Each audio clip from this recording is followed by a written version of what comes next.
NDP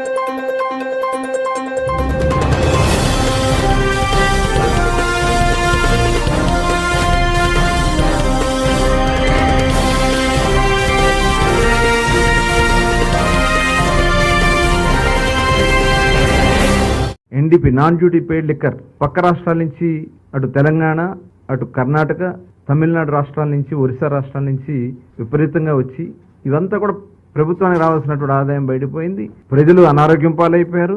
illicit liquor కూడా విపరీతంగా పెరిగిపోయింది. ఇవన్నీ కూడా పరిశీలించిన తర్వాత గౌరవ ముఖ్యమంత్రి గారు ఒక బెస్ట్ పాలసీ, గతంలో కూడా 94 తర్వాత అప్పుడున్నటువంటి విధానాల్లో మార్పులు చేసి దేశంలోనే ఆదర్శంగా నిలిచింది. ఆ రోజున దేశంలో ఉన్నటువంటి అన్ని రాష్ట్రాలు వచ్చి ఆంధ్ర రాష్ట్రంలో చూసి ఎలాంటి పాలసీ అమలు జరుగుతుందని ఆ రోజు చూశారు. దాన్ని కూడా దృష్టిలో పెట్టుకుని ఒక బెస్ట్ పాలసీని తయారు చేయడం కోసం మా కమిటీ సభ్యులందరం కూడా డిపార్ట్మెంట్లో కూడా వాళ్ళు కూడా అధ్యయనం చేశారు.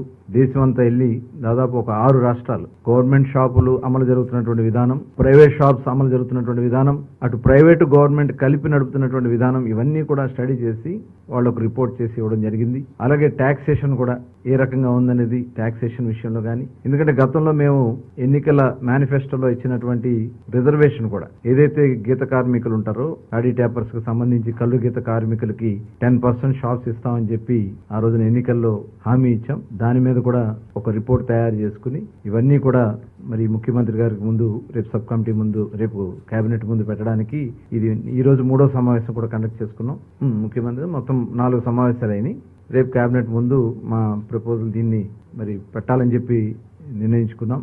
దీనిలో సరసమైనటువంటి ధరలకి నాణ్యమైనటువంటి బ్రాండ్స్ తో ప్రజల ఆరోగ్యాలను కాపాడే విధంగా ఈ పాలసీని డిజైన్ చేయాలని, అలాగే దీనివల్ల ఏమైందంటే నార్కోటిక్ విపరీతంగా డ్రగ్స్ కానీ గంజాయి కానీ వాళ్ళు విపరీతంగా యూత్ అంతా కూడా గతంలో బీర్ సేల్స్ కి ఇప్పుడున్న బీర్ సేల్స్ కి 50% పడిపోయింది. కేవలం రేట్లు పెంచడం వల్ల వాళ్ళందరూ కూడా డైవర్ట్ అయ్యి గంజాయికి, డ్రగ్స్ కి వాళ్ళు డైవర్ట్ అయిపోయారు. తిరిగి అవన్నీ కూడా కంట్రోల్ చేయడానికి కూడా మరి దీంట్లో ఈ పాలసీలో కొంత ఈ ఎరాడికేషన్ కి సంబంధించి ఏదైతే మద్యాన్ని నియంత్రణ కోసం రేపు రాబోయే కాలంలో కొంత ఫండింగ్ కూడా దానికోసం ఖర్చు పెట్టడానికి కూడా నిర్ణయించుకోవడం కూడా జరిగింది.